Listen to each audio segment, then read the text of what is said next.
శాంతి. నమస్తే.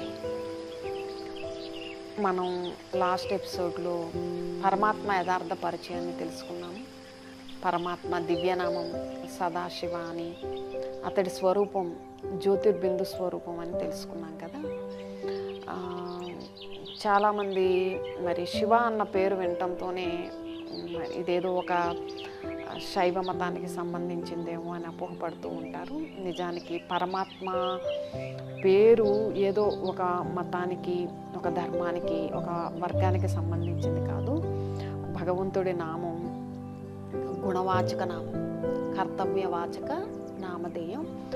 శివ అంటే సదా కళ్యాణకరుడు, సదా శుభకరుడు, సదా మంగళకారి అని అర్థం. అందుకే ఆయన్ని సర్వలోక మహేశ్వరం అని కీర్తించారు.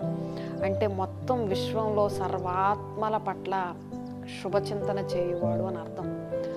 సర్వోపరి అందరికీ ఉపకారం చేయాలన్న భావన ఉన్నటువంటి వాడు, సర్వుల కళ్యాణకారి, దయా సముద్రుడు, క్షమా సాగరుడు, శాంతి ప్రదాత, అందరి దుఃఖాలను దూరం చేసేవాడు కాబట్టి ముక్తి ప్రదాత, జీవన్ముక్తినిచ్చేవాడు, పతితాత్మలను పావనంగా చేసేవాడు కాబట్టి పతిత పావనుడు. అంటే పరమాత్ముడి యథార్థ స్మృతితో మన ఆత్మ పావనంగా శుద్ధంగా అవుతుంది.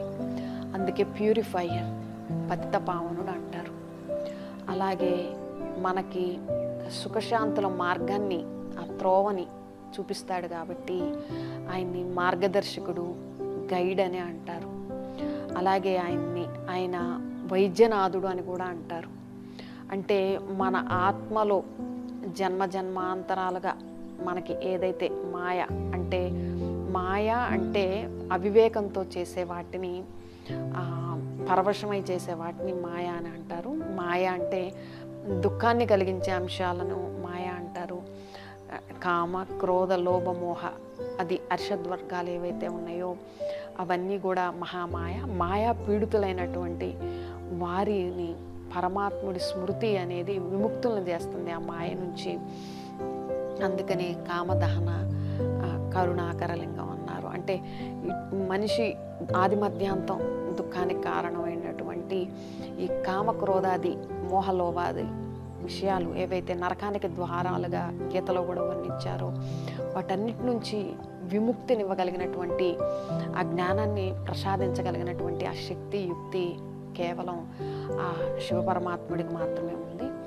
శివపరమాత్ముడు మరి మొత్తం సృష్టికి ఆయన రచయిత కాబట్టి విశ్వానికి ఆయన నాదుడుగా కీర్తించడం జరిగింది. అలాగే ఆయన త్రికాల జ్ఞాని, అంటే భూత భవిష్య వర్తమాన కాల జ్ఞానం అంతా కూడా సృష్టి రచయిత కాబట్టి సృష్టి ఆది మధ్యాంతాలు కూడా తెలిసినటువంటి వాడు. అంటే beginning, middle and end of the cosmic wheel అంతా కూడా తెలిసినవాడు కాబట్టి ఆయన్ని మరి త్రికాలజ్ఞుడు అన్నారు.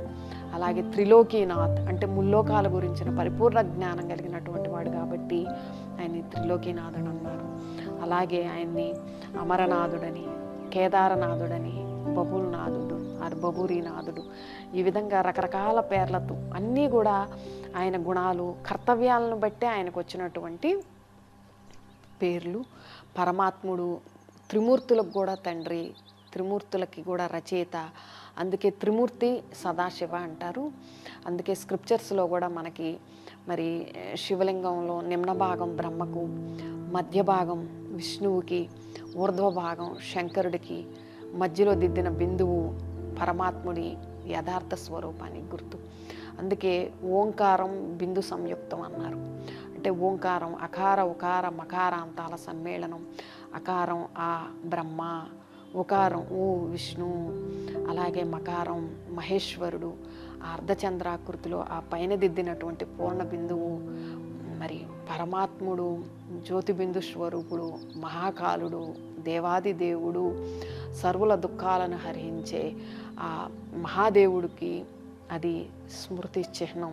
కాబట్టి మనందరం పరమాత్ముడి యథార్థ స్వరూపాన్ని నిరంతరం, గీతలో కూడా మనకి ఇదే చెప్పబడింది, సర్వవేళ సర్వావస్థల మనిషి బుద్ధిజీవి ఆయన్ని స్మరిస్తూ మనిషి జీవన పోరాటం కొనసాగించాలి అని చెప్పడం జరిగింది. ఎందుకంటే అంత్యకాలంలో ఎవరైతే పరమాత్మ యథార్థ స్మృతిలో శరీరాన్ని వదులుతారో అటువంటి వారు ఆ పరమాత్మున్నే చేరుకుంటారు అని ఉంది. ఓం శాంతి.